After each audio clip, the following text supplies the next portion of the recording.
Hello tout le monde, j'espère que vous allez bien. On se retrouve donc aujourd'hui pour une nouvelle vidéo et je vais commencer avec son plus joli défaut de Fanny André. Et donc on va croiser la route ici de Cléa et Nate. Cléa est une jeune maman qui vient de sortir un livre à succès, son premier roman, et premier roman qui doit être adapté en film. Sauf que sa maison d'édition décide de demander à Nate, donc notre héros, de faire créer le scénario qui découle du roman de Cléa. Lui n'est pas vraiment partant pour un scénario parlant d'une comédie romantique. Elle défend bec et ongle la romance. Leur histoire va donc être complètement... Voilà, faite de haut et de bas. Ils ont tous les deux des petits soucis à régler. J'ai beaucoup aimé Nate, qui est un héros qui donne vraiment le sourire. Alors Cléa, c'est différent parce que Cléa, elle est engoncée dans son rôle de mère.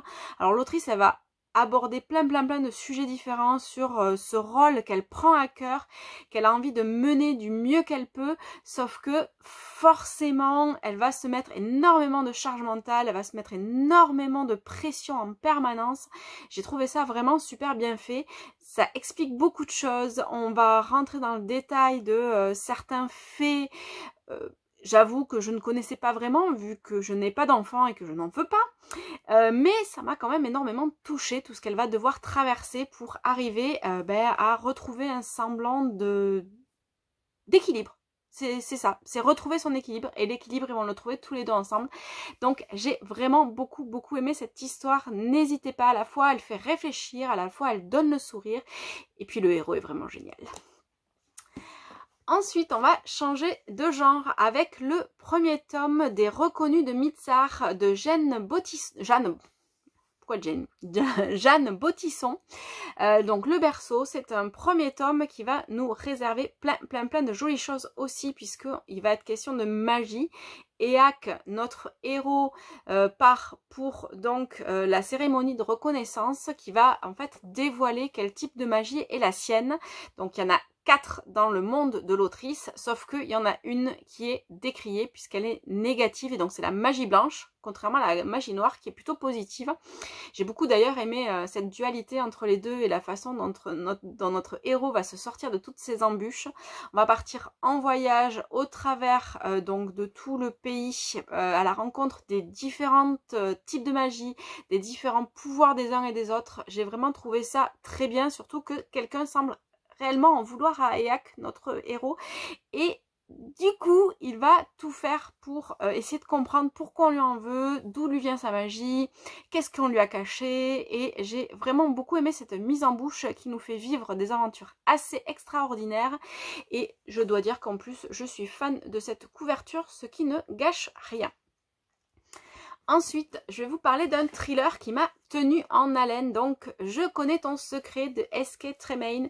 Alors c'est un thriller qui va nous faire pénétrer dans le côté hyper psychologique, je vais y arriver, de Jo, notre héroïne, qui va aller habiter chez sa meilleure amie qui a un appartement ultra connecté à Electra, donc c'est l'intelligence artificielle qui va gérer à qui il suffit de parler pour avoir ce qu'on veut, sauf que petit à petit il va lui arriver plein de choses et Electra va se retourner contre elle.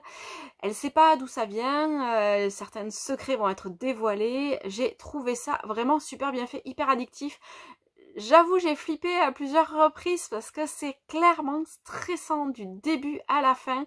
Je me suis demandé comment elle allait pouvoir s'en sortir, qui essayait de la faire sombrer complètement dans la folie.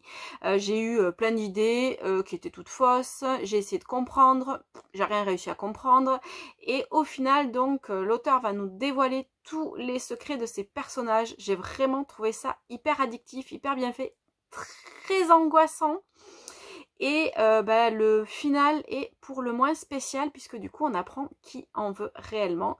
Et tout ce côté intelligence artificielle est vraiment super bien fait et addictif. Ensuite, je vais vous parler d'une BD, donc Monsieur Vadim de JF et Morgane Tanko, Arthrose, Crime et Crustacés, donc ça vous met déjà dans l'ambiance. Donc ça va être l'histoire de Vadim, notre héros, qui vit tant bien que mal dans une maison de retraite, sauf que il va se faire avoir, on va lui piquer tout son fric et là il va être obligé de trouver une solution pour vivre. J'ai trouvé ça vraiment génial, entre l'humour, entre le côté policier, entre le côté famille, entre tout ce que les auteurs vont nous réserver. J'ai beaucoup aimé les dessins aussi qui nous font vivre chaque instant avec les personnages. Donc c'est une BD que je vais poursuivre, enfin non, je vais poursuivre la série. Je suis vraiment hyper curieuse de voir comment ça va se poursuivre parce que forcément la fin est quelque peu spéciale et je suis vraiment impatiente de voir ce que ça va nous réserver. Et pour finir, donc, je vais vous parler de 2 romans que j'ai lus en anglais.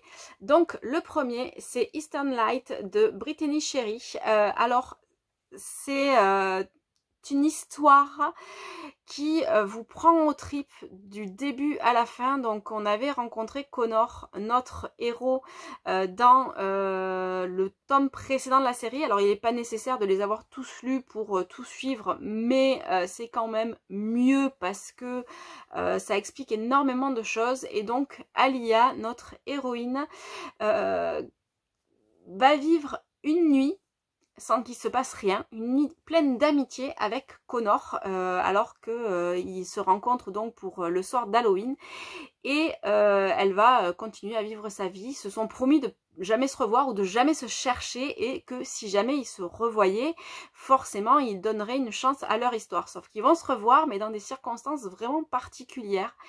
Et une nouvelle fois, l'autrice va nous faire vibrer avec ses personnages. J'ai pleuré, un truc de fou. J'ai beaucoup aimé la façon dont on va au bout de leur histoire. J'avais vu venir quelques petites choses parce que on sait des secrets qui se cachent l'un à l'autre, mais eux ne savent pas et forcément ils n'osent pas se le dire. J'ai beaucoup aimé le côté amitié, le côté amour, les sentiments, l'entraide, la façon dont on va vivre tout ça avec eux, et forcément le final est vraiment superbe et j'ai pleuré encore une fois. Alors à la fois j'ai pleuré, puis à la fois c'est tellement mignon que j'avais aussi le sourire aux lèvres, comme l'autrice elle sait tellement bien le faire. Et donc pour finir, je vais vous parler de Hard to Score de Kay Bromberg. Alors cette série arrive en France le 1er avril, si je ne me trompe pas. Je le remettrai de toute façon dans le texte après. Et j'ai vraiment adoré. Donc c'est le 3e tome, les 2 premiers sont géniaux. Donc on va suivre 4 sœurs, donc Kincaid, qui gèrent avec leur père une entreprise de... je vais pas retrouver le nom en français. En fait, ils gèrent des sportifs de haut niveau, ils gèrent leur carrière, des agents sportifs. Pardon. Je vais y arriver. Et du coup, donc Brexton, notre héroïne, va retrouver Drew, qu'elle connaît depuis qu'ils sont enfants. Sauf qu'il y a eu des dissensions entre leurs 2 familles et forcément, les retrouvailles sont houleuses. Sauf qu'ils essayent tous les 2 de laisser derrière eux leur passé et j'ai trouvé ça vraiment génial. Encore une fois, l'autrice, elle nous crée des personnages qui sont hyper touchants. Alors, c'est marrant. Pas de larmes, comme avec le Brittany Sherry, clairement. Mais à la fois, c'est sérieux aussi, parce qu'il est question des histoires de famille, de la manière dont on peut pardonner certaines choses ou pas, la manière dont on peut avancer dans la vie, et j'ai trouvé ça vraiment super bien fait. On se pose énormément de questions, forcément, sur tout ce qui touche nos 2 personnages, sur la manière dont ils vont arriver à dépasser leur passé et leurs a priori. Et c'est vraiment super sympa. Je suis impatiente de lire le 4e tome qui arrive la fin mars, le 30 mars de mémoire. Et j'espère que vous aimerez découvrir cette série en français. Voilà pour les 6 livres dont je voulais vous parler aujourd'hui. Je vous dis à très bientôt. Bye bye.